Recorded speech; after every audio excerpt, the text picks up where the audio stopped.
Hi guys! Another day, another mini vlog na naman ang buhay namin dito sa isla. At ngayong araw nga pala ang pangalawang araw ng pagtulog namin dito sa bangka. Ito nga kami natutulog sa laot mga mare dahil pag inabutan nga ng malakas na amihan si Buyok ay hindi na nga siya makagawa. Sa umaga kasi kalmang-kalma pa ang dagat at kapag tumangatang hali na nga ay medyo malaki na nga ang alon. Napagkakasarap ng matulog dito sa bangka mga mare dahil napakalamig nga ng simoy ng hangin at parang hinehele ka nga dahil pagalaw-galaw nga ang bangka. Gising ko nga ay wala na nga sa tabi ko si Buyok at gumagawa na nga siya dun sa aming Skylab, kaya naman ako nga ay nag-almusal muna. May baon nga kaming kape tinapay at napagkakasarap ngang magkape dito sa laot dahil malamig-lamig nga ang simoy ng hangin. May huli nga pala kaming palos dito sa aming Skylab mga mare at grabe, hindi lang isa kundi 5 piraso. Sabi nga sa akin ni Buyok mga mare, parang nga daw kinuyog ng mga palos itong aming Skylab dahil first time nga lang daw niya makahuli ng ganito karami. 4 na malalaki at isang maliit nga na palos ang huli ni Buyok at medyo mahal nga daw ito kapag itinakan. Lalabo kasi ang tubig pagkatapos nga ng bagyong Christine, kaya siguro naligaw nga itong mga palos dito sa aming Skylab at hindi na nga sila makalabas. Sa malalaking batuhan nga daw nakatira mga ganitong uri ng isda, kaya siguro may naligaw dito sa amin dahil malapit nga kami sa pulo ni Don Silverio. Grabe nga mga maret, napakaswerte nga daw nitong si Buyok dahil kapag nga nakakahuli dito sa amin ng palos ay pa isa-isang piraso lamang pero siya nga ay 5 piraso na agad. Ilagyan na nga ni Buyok ng kaunting tubig itong aming bangka dahil dito nga niya ilalagay ang mga palos na kanyang nahuli. Ito nga unang palos na kanyang sinalok ay medyo malaki at medyo mataba mga mare, kaya naman sabi nga ni Buyok ay maganda-ganda nga daw ang presyo nito. Ay! Silos pa.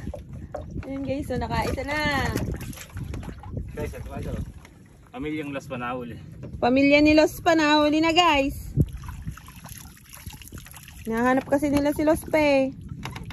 Nang mawala si Los pa, kapalit. Dalawa. Ay! Lalaki pala nito. Kot. Ah, wala ito lang. Eh? Ay, butas na ito. Ay, butas. Oh. Diyos ko mga mare, nakakawala pa nga ang 3 piraso ng palos, kaya naman uulitan na nga ni Buyok ng angat itong aming Skylab. Butas pala ang alawa na pinaglagyan ni Buyok, kaya naman doon nga lumusot ang mga palos. Hindi naman mawawala yun mga mare dahil nandito lang naman din yon sa loob ng aming Skylab, kaya uulitan na nga lang ni Buyok. Medyo mahihirapan nga lang siyang angatin ito mga mare dahil simula nga nung magbagyong Christine ay hindi pa nga niya ito naaangat at sigurado na maraming ang basura ang ilalim nito. Nahuli lang kasi ni Buyok ang mga palos sa ayunginan nga na ginawa niya dito lang din sa gilid ng aming Skylab, pero dito din naman sila nagsipaso. Kaya hindi pa nga niya naaangat ito mga mare at yung ayunginan nga lang ang kanyang inangat dahil may huling ang mga palos. Ayun, dali. Kunin mo na salok.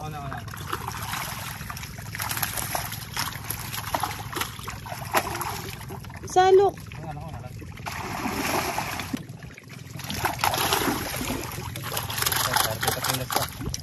Nama.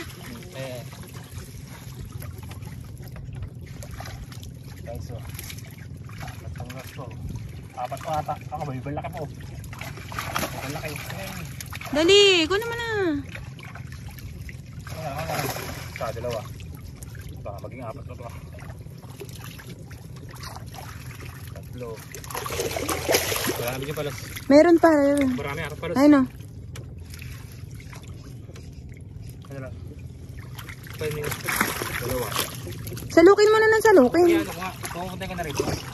Saan? Tapos hindi na ako. Sige, bitawan na eh. Di, baka may butas dun bitawan ko na to. Lahat? Oo, bitawan na. Pulos na, iwan natin pala po. Baka makawala dun sa lambat. Hindi, bitawan. Puno may salok. Wait lang. Oh, makakawala ang mamali! Kot, ang mamali! Ah, nakawala. Patulong ka kay kuya ka, buhay na. Tulang! Kasalin! Tulang! Hindi kaya. Palos! Magbibiyak ka ba? Ano mo na nga ito, Palos? Palos! Baka makakawala eh. Hindi nakakawala pang isa rito yun. Palos? Oo, 4. Bali, 6 na punta lang. Wala akong lakin. Hindi, dito sa bangka. Mahirap lang ilipot eh. Oo, palos, puro palos yan. Hindi yun. Marami. Hindi ba? Oo, 3. Meron pa nga rin sa'yo. Wala nga tagaan eh, katulong eh, kaya hindi makuha. Bakit? Ito. Mamabasa mo. Ilalagay lang sa harap mo. Ano ito? Akala ko ba yung salok mo, de? Baka dito tumalo na. Hakot. Bibintay ka na. Tabang ka. Hindi ka makakalas dito. Tumutong. Sige. May tika yung mga ano eh. May pang-ayungi, may pang-palos. Malaki nung na. Meron pa isa rito ah. Ano? Lima nga na, ano niya, lima. Ako, huwag mo lang kakatulang katuli eh.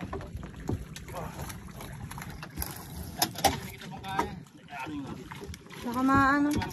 Wala pa itong isang malaki rin sa mga. Wala nga pang sa mga scallop. Ipahin to. May kanduli, oh. Nasaan? Wala na pala. Wala na ba? Ilan po? Dalawa pa to. Kaya pa rin itong malaki yung nakakalipot. Baka nakaparang ko nila. Isama natin. 1, 2, 3. Eh di lima kot. Hindi, aning. Maya pa isa. Maya pa isa maya. Isang pamilya yan eh. Uyog na eh. Parang nakamamali si kot ay. Kumuha na ako kami ng taga ano.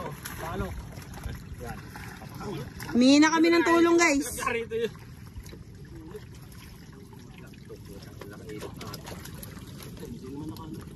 Nakatasan mo na nga ito. Sanay dito sa kabila. Sige, ano? Record yung iyong yan. Ako nabala nito dito.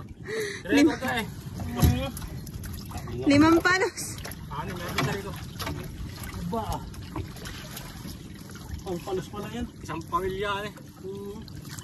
Isang pamilya. Ito ah, ulit na ata. Kaya mo na ba yan? Kaya ka na. Hindi ka na ba? Okay. 5. Kasi isa lang. Pwede pang ayungin.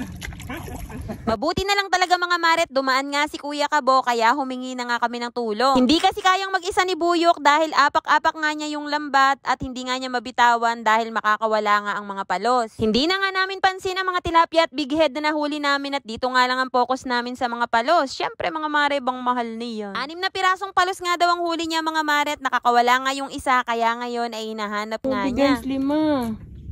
5 palos ang nahuli ni Buyok dito sa aming Skylab. Mag-anak na palos. Hinahanap nga ni Buyok yung isang piraso kaso nga lang ay hindi na nga niya makita kaya naman bumaba na nga kami para itakal nga itong mga huli namin. Hindi nga nagkasundo sa presyo si Buyok at yung kukuha kaya naman ibinalik na nga lang niya dito sa aming alawa at sabi nga niya ay maghahanap na nga lang daw kami ng may maganda-gandang presyo. Pagkatapos nga maibalik ni Buyok ang mga palos sa alawa ay bumalik na nga rin siya sa kanyang trabaho. At dahil medyo tanghatanghali na nga ng mga oras na yan at si Buyok nga ay nagugutom na kaya naman nagluto na nga ako nitong isda. Ito nga yung mga tilapia na hindi sinasadyang masalo kanina ni Kuya Kabo nung sinasalok nga niya ang mga palos. Kaso nga lang mga mari wala nga kaming gulay dito kaya sibuyas at siling panigang nga lang ang aking nilagay at nilagyan ko nga lang ito ng sinigang mix. Walang gulay. Pambio namin guys. Napakaganda.